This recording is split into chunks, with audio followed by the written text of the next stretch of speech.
this video, I am going to discuss the bacterial cell wall in detail, in which I will include the gram-positive and gram-negative bacterial cell wall, and then I will discuss the gram staining method using which we can differentiate whether a bacteria belongs to gram-positive or gram-negative. Okay, so please watch this video till the end. Okay, so first I will draw a simple bacteria.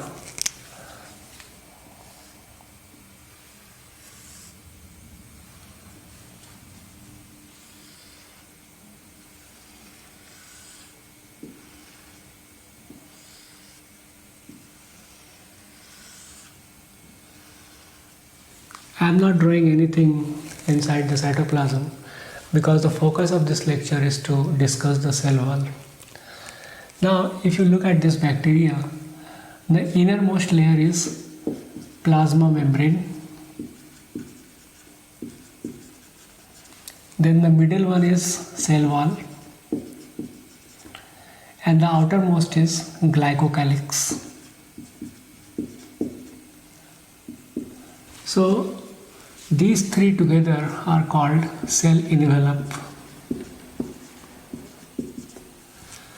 Now we will discuss these three components. The outermost, that is glycocalyx, it is protective in nature.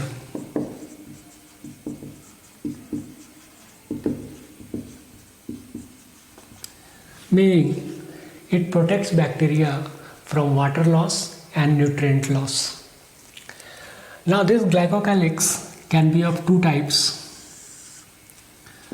One is slime layer and the other is capsule. Now this slime layer is loose, thin and gelatinous, and this capsule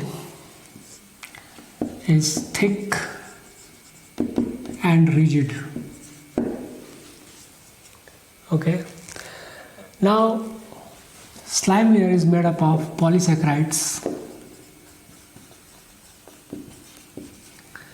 and the components include dextrin,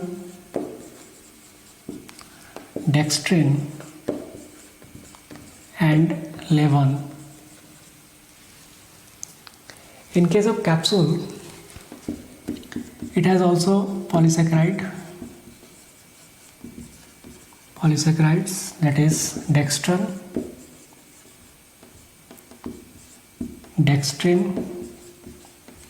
and levin, plus it also contains D-glutamic acid.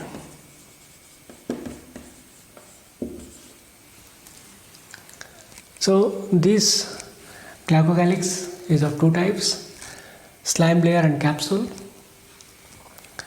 The slime layer is loose, thin and gelatinous. It is made up of polysaccharides, and the components of polysaccharides include dextrin and levin. Whereas in capsule, it is thick and rigid.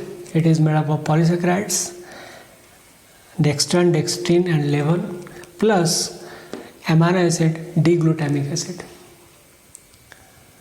That is the basic difference between the slime layer and the capsule.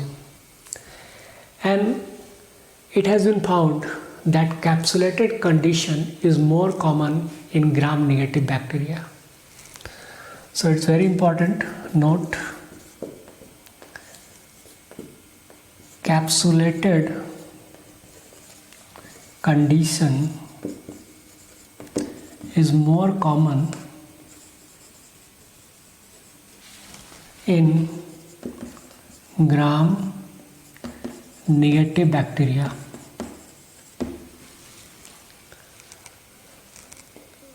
After the glycocalyx, let's discuss the plasmamembrane. So, plasma membrane of bacteria It is made up of phospholipid,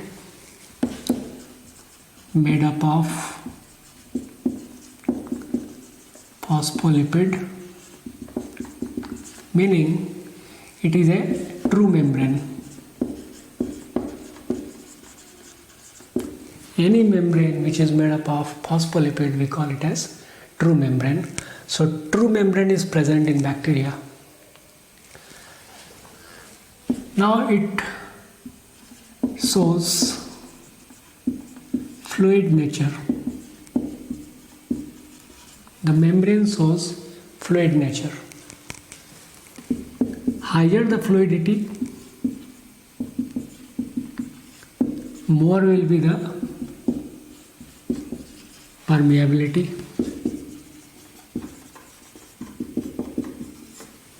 Right? But excess fluidity may cause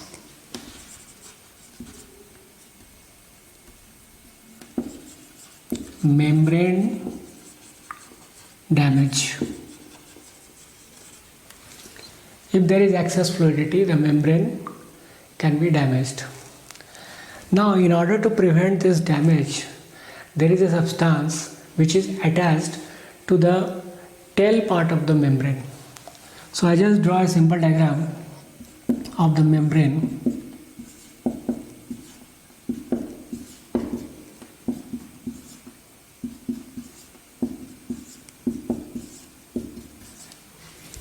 This is a phospholipid. This is the tail part and this is the head part. A substance, as I am saying, a substance is attached to the tail part of the phospholipid, and this prevents membrane from damage. This substance is called hopanoids. It is a tetraterpene. The chemical nature is tetraterpene, and if you have studied in eukaryotes, they also shows fluid nature, and to prevent damage in eukaryotic cells, the plasma membrane is having cholesterol. But in bacteria, in place of cholesterol, hopanoids are present. That is the basic difference between these two. Now, after this plasma membrane, we will discuss the cell wall of bacteria in detail.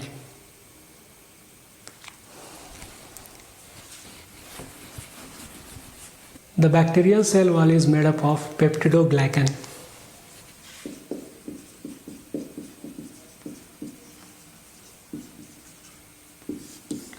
If you see this word, it has two components. First is peptide and the other is glycan. That's how it is called, peptidoglycan. And we will use PG, the short form. Now first we see, as you know, peptide is a bond that is formed between two amino acids, right? So in peptide there are 4 amino acids, L, D, D, L. L-alanine, D-alanine, D-glutamic acid, and L-lysine or DAPA. Now these 4 amino acids are attached through peptide bond. This 3 amino acids, they are common in both gram-positive as well as gram-negative bacteria. But these 2 are different. Like if I say L-alanine, D-alanine, D-glutamic acid and L-lysine, so it is present in gram-positive bacteria. But when I say L-alanine, D-alanine, D-glutamic acid and DAPA, that is diaminopyruvic acid, so it is present in gram-negative bacteria. So these 3 amino acids are common, but L-lysine is present only in gram positive, and DAPA, that is diaminopamelic acid, is present in gram negative bacteria. Now when we see glycan, it is a modified sugar.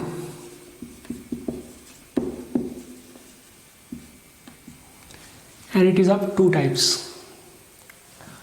First is NAM and the second is NAG. N-acetyl muramic acid. N-acetyl muramic acid is NAM, and N-acetyl glucosamine is NAG. Now if I draw this as circle and this as rectangle, so I can form like this. This NAM and NAG, they are attached. This is NAM and this is NAG. They are attached through glycosidic bond. The bond between these two modified sugar is called glycosidic bond. Now these 4 amino acids, they are attached to NAM. Okay. So this forms peptidoglycan unit. One unit of peptidoglycan, we can call it as 1 unit of PG, that is peptidoglycan.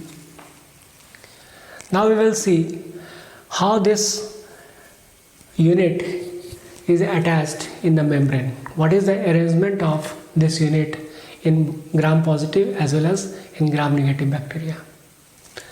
So I will draw here gram positive and gram negative peptidoglycan. So first I will draw gram positive.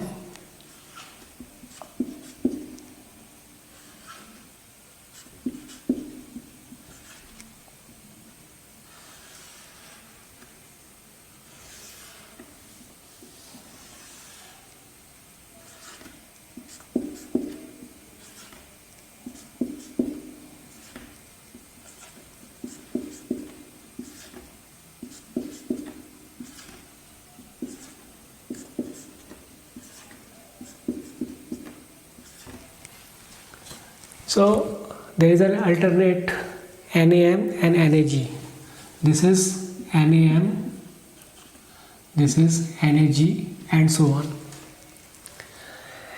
As I have mentioned here that NAM is attached to 4 amino acids.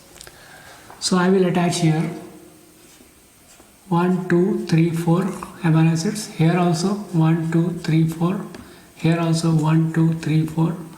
Here also 1, 2, 3, 4. Likewise, this one is NAM 1, 2, 3, 4. 1, 2, 3, 4. 1, 2, 3, 4. 1, 2, 3, 4. Then again here this is NAM, so here 4 amino acids are attached.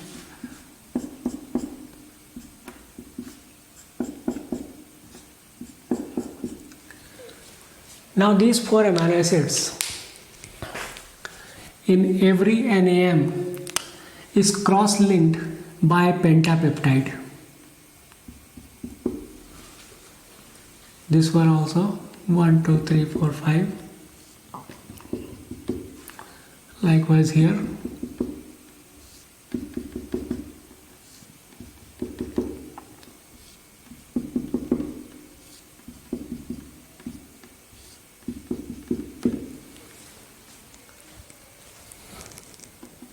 NAM and NAG, they are attached through glycosidic bond, and from NAM 4 amino acids are hanging. So this is the structure, but these 4 amino acids attached by the peptide bond, they are linked through a pentapeptide. So this is a pentapeptide.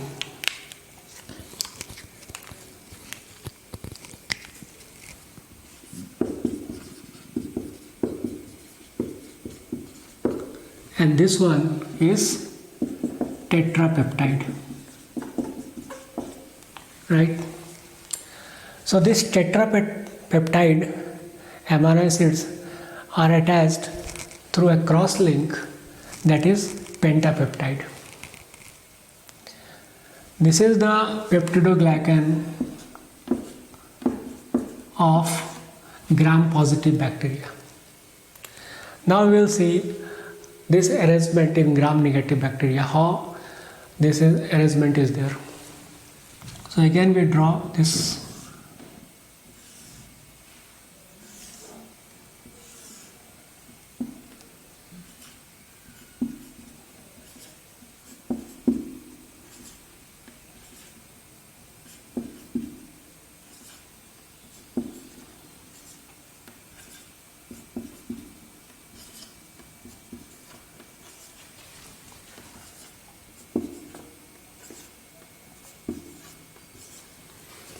Same as I have drawn here, I have drawn here also.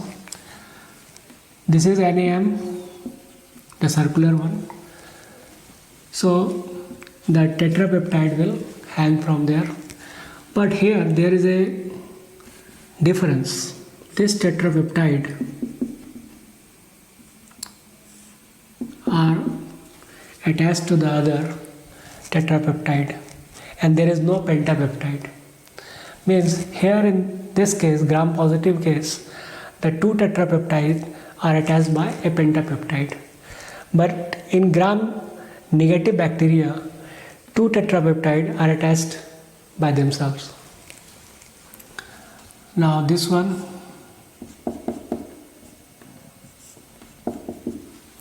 here again,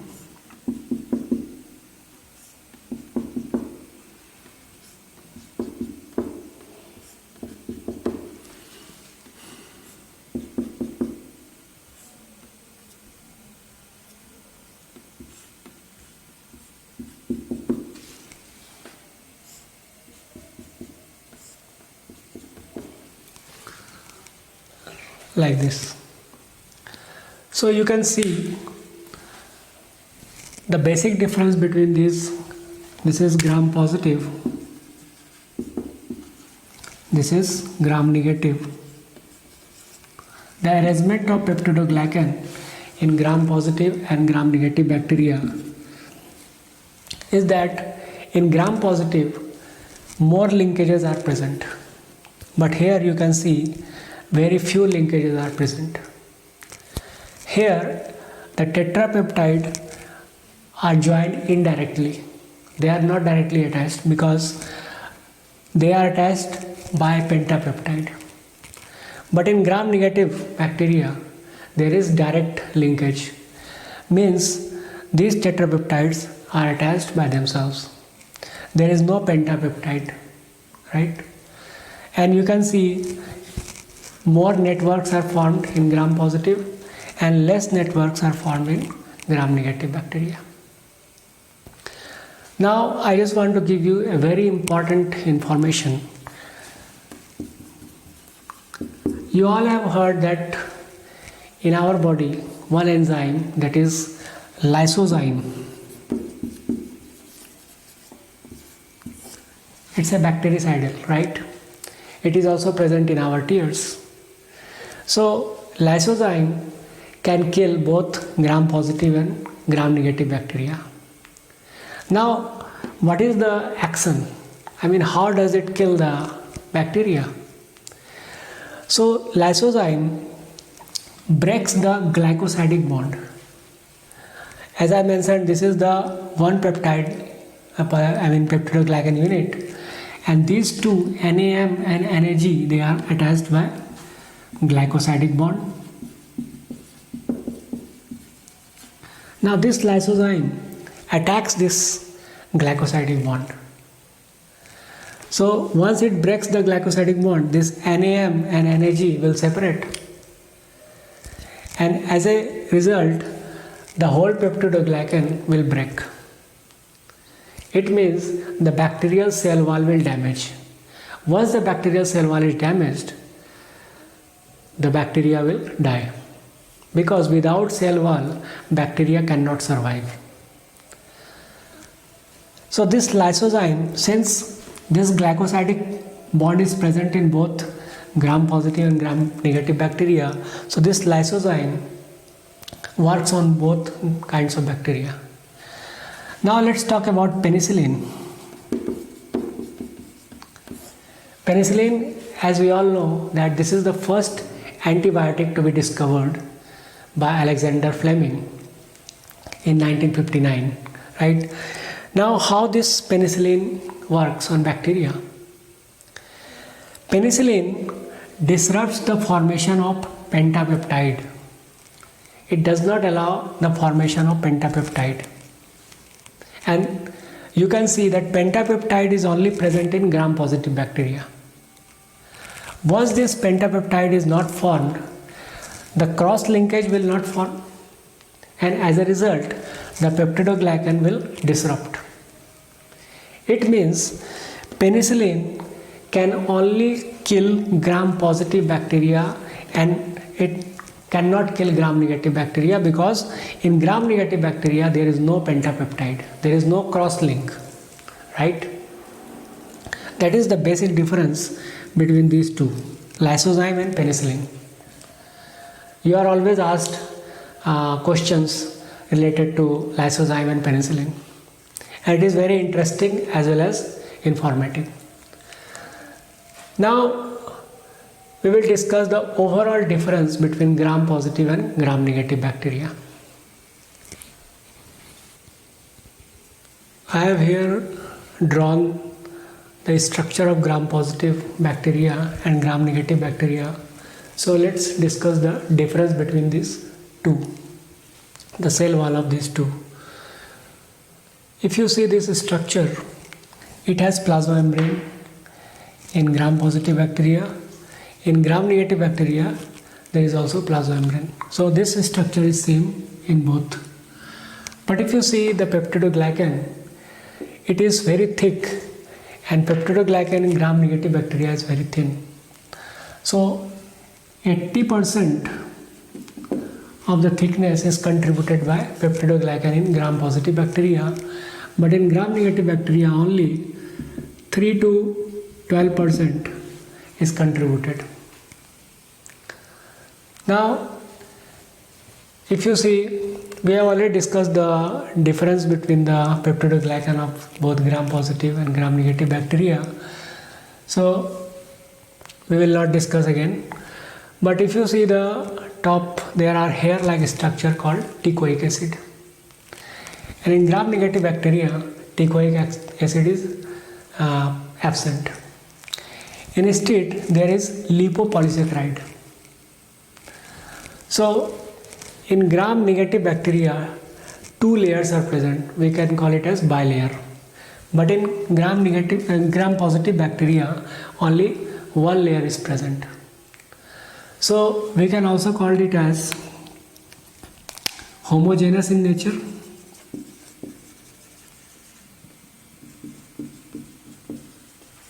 because only peptidoglycan is present.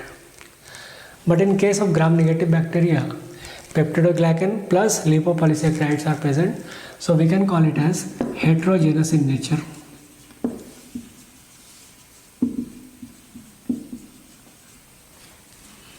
Right? This teichoic acid is present in gram positive bacteria. So the chemical nature of teichoic acid is, it has carbohydrate, it has phosphate, and it has alcohol, or we can call it as CAP, carbohydrate, alcohol and phosphate. The chemical nature of teichoic acid means it is composed of 3 these components, that is carbohydrate, alcohol and phosphate. But this teichoic acid is absent. Instead, lipopolysaccharide is present.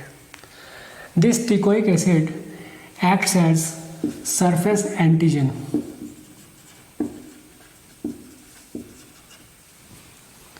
And in gram-negative bacteria, lipopolysaccharide acts as surface antigen. Now again you can see here that there is a channel and porine is present, but here porine is absent. The purpose of this porine, because the thickness is so much, the purpose is this porine is to transport hydrophilic substance, to transport hydrophilic substance. Now this is the basic difference between these two bacterial cell wall. This gram-positive bacteria, it is more susceptible to antibiotics, and gram-negative bacteria, it is less susceptible to antibiotics because of the presence of lipopolysaccharide. So this is the basic difference between gram-positive and gram-negative bacteria. Now the next discussion is gram staining. Means we know the cell wall of gram-positive and gram-negative bacteria. But suppose if you found some bacteria, how will you know that this bacteria belongs to gram-positive or gram-negative? So for that, one scientist called Christian Gram developed a gram staining method using which we can differentiate whether a bacteria is gram-positive or gram-negative. So we will discuss this in the later section. Christian Gram developed this gram staining method using which we can differentiate gram-positive and gram-negative bacteria. So it is also called as differential staining method.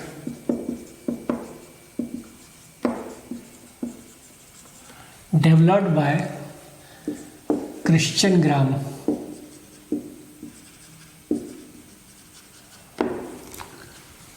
Developed by Christian Gram. Now it includes 4 steps, so we will discuss 4 steps one by one. The first step is that we take bacteria in a glass slide. In this discussion we are taking only 4 bacteria. We are considering only 4 bacteria. So we take these bacteria on a glass slide, and then we add basic crystal violet dye. Basic crystal violet dye. So what happens once this dye is there? The bacteria turns purple blue. All bacteria turns purple blue. So I am just showing it like this.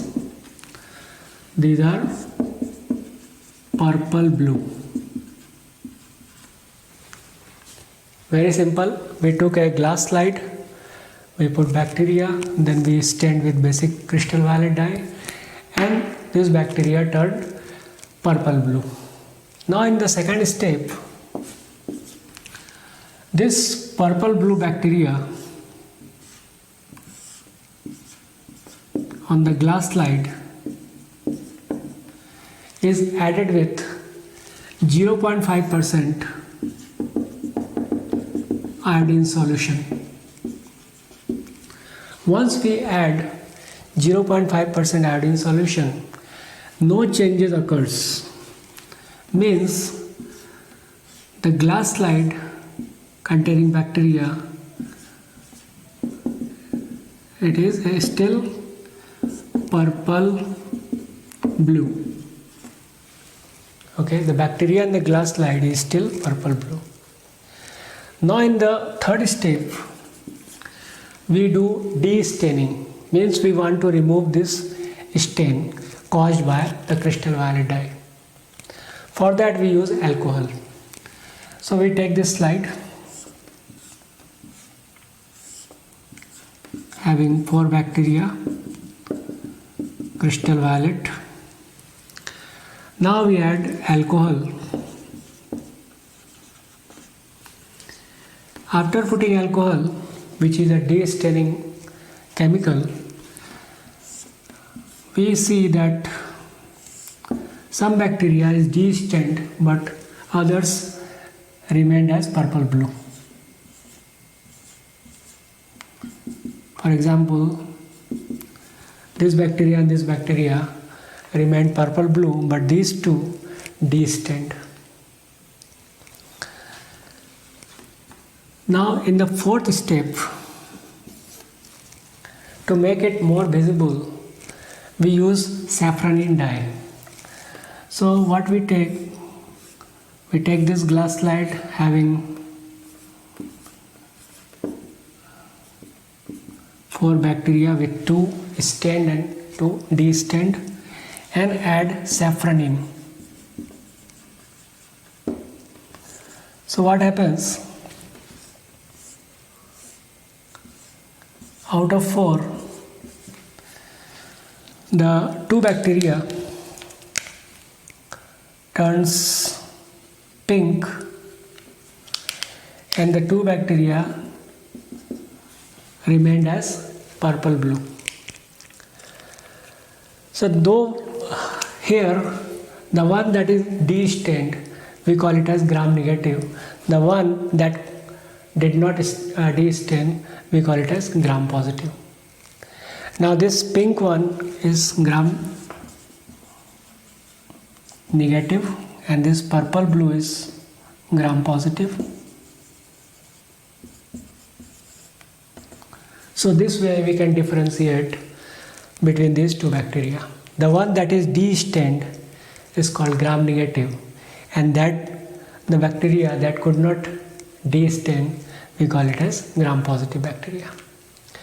Now if you look at these 4 steps, you can have a question like, if you want to de-stain this purple blue, we can skip this second step.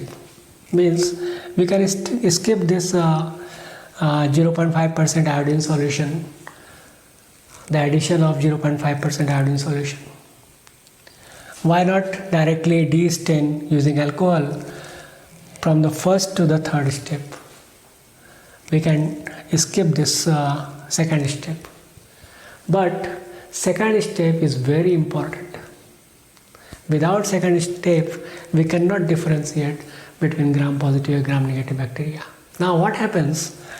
This iodine solution, when it enters into the bacterial cell wall,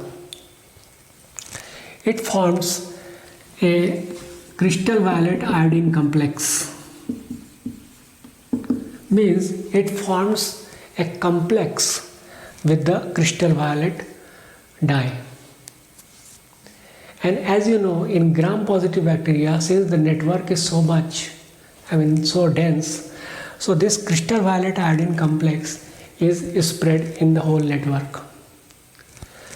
This crystal violet iodine complex is also formed in gram negative bacteria, but since in gram negative bacteria the network is very sparse, so only few crystal violet iodine complex is formed.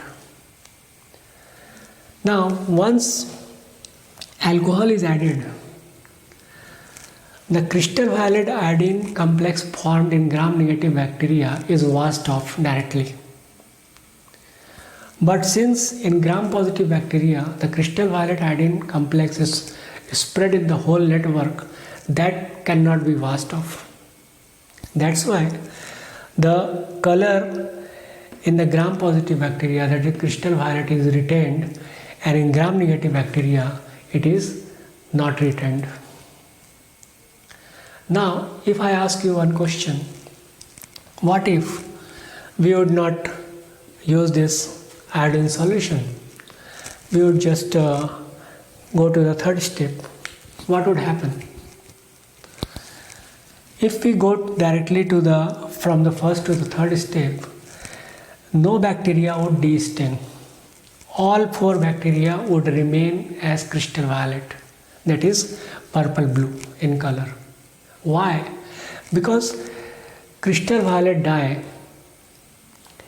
it stains the peptidoglycan layer of the cell wall, and it stains so much that it is very hard to remove it.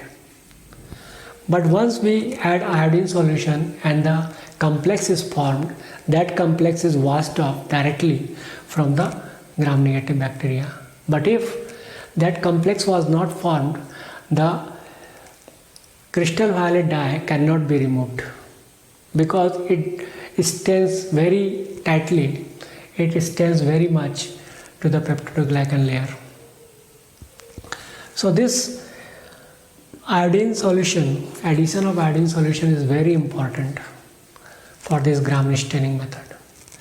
So using this method we can differentiate whether a bacteria is gram positive or gram negative, and as I discussed, if a bacteria is gram positive, then only we can use penicillin. But lysozyme can kill both gram positive and gram negative bacteria. So this is all about bacterial cell wall and gram staining. Hope you like this video, and if you want to see more videos like this, then please do subscribe to my videos, to my channel. Thanks for watching.